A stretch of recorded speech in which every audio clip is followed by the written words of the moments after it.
Baik Bapak Ibu yang dirahmati Allah Subhanahu wa taala, setiap orang yang beriman memiliki keinginan dicintai oleh Allah Subhanahu wa taala Bapak Ibu. Dan tidak ada seorang pun di antara orang yang beriman yang ingin dimurkai oleh Allah Subhanahu wa taala Bapak Ibu. Benar tidak? Jadi jangankan dimurkai oleh Allah Subhanahu wa taala Bapak Ibu, dimarahi oleh teman atau tetangga saja misalnya, kita terkadang merasa tidak enak.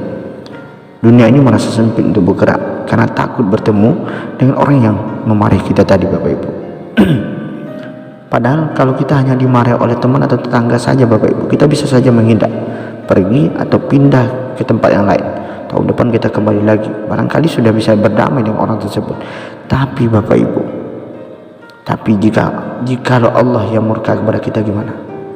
Pada alam ini milik Allah Subhanahu wa taala, rasanya kemana lagi? Atau ke langit mana tempat kita bernaung, dan kemana lagi bumi tempat kita akan berpijak kalau Allah sudah marah sama kita. Jadi Bapak Ibu, setiap orang yang beriman itu ingin dicintai Allah Bapak Ibu. Tapi tidak setiap orang yang beriman melakukan perbuatan-perbuatan yang disukai Allah. Kalau dikerjakannya, Allah akan cinta kepadanya Bapak Ibu. Dan setiap orang yang beriman tidak ingin dimurkai oleh Allah Bapak Ibu. Tapi ada saja orang yang beriman tanpa sadar melakukan perbuatan-perbuatan yang justru dimurkai oleh Allah Subhanahu wa taala. Dalam hadis qudsi Bapak Ibu, di mana Allah Subhanahu wa taala berfirman melalui lisan Rasulullah sallallahu alaihi wasallam, yang artinya, aku cinta, kata Allah, pada 3 macam golongan manusia, tapi aku lebih cinta kepada 3 macam lagi. Jadi ada 3 yang dicintai oleh Allah Subhanahu wa taala golongannya, tapi ada 3 hal lain yang lebih dicintai oleh Allah Subhanahu wa taala. Ada 3, ya. Yang pertama, kata Allah, ku cinta pada orang-orang kaya yang pemurah, tapi kau lebih cinta, kata Allah, orang-orang fakir yang pemurah. Orang fakir tapi pemurah Bapak Ibu. Masya Allah. Bapak Ibu yang dirahmati Allah, sahabat hijrah, Allah Subhanahu wa taala mencintai orang kaya yang dermawan karena ia tahu Bapak Ibu, karena ia telah mensyukuri karunia kelebihan harta yang telah Allah berikan kepadanya.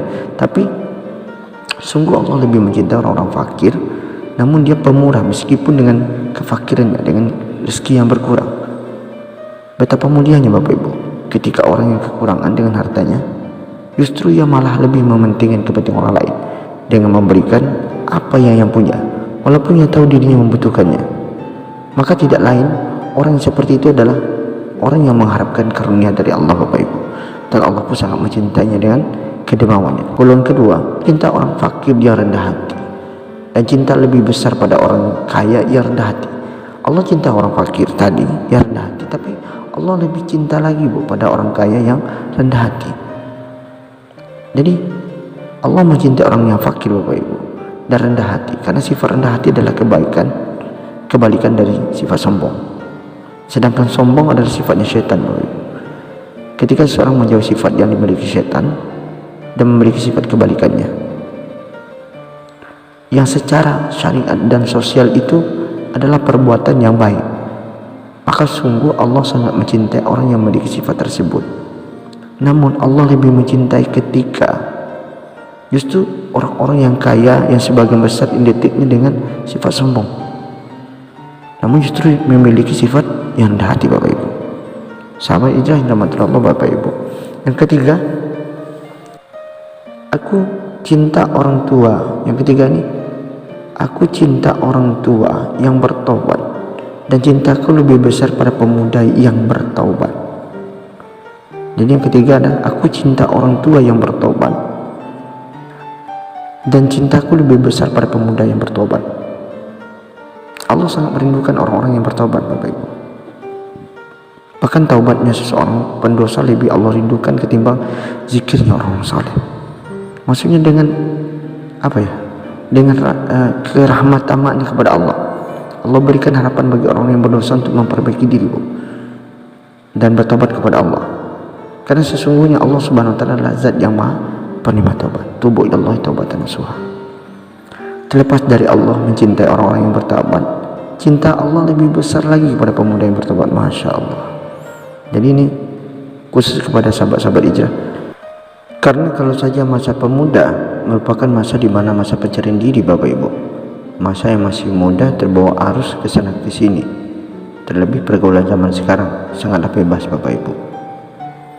Jika memungkinkan bagi para pemuda untuk jarang mengingat kepada Allah dan menyesali atau bertaubat atas perbuatan-perbuatan buruknya Bapak Ibu, maka demikian ketika ada seorang pemuda justru ia lebih mendekatkan diri kepada Allah dan senantiasa bertaubat atas dosa-dosanya, maka demikian itu kecintaan Allah lebih besar Bapak Ibu ketimbang orang yang sudah tua dan baru bertaubat. Nah, ketiga golongan tersebut merupakan suatu hal yang sangat langka Bapak Ibu di permukaan bumi ini. Namun langka bukan berarti tidak ada Bapak Ibu. Maka beruntunglah kepada orang-orang yang masuk kepada tiga golongan tersebut. Dan semoga di antara kita yang hadir ini adalah orang-orang yang termasuk terhadap tiga golongan ini. Semoga bermanfaat Bapak Ibu. Assalamualaikum.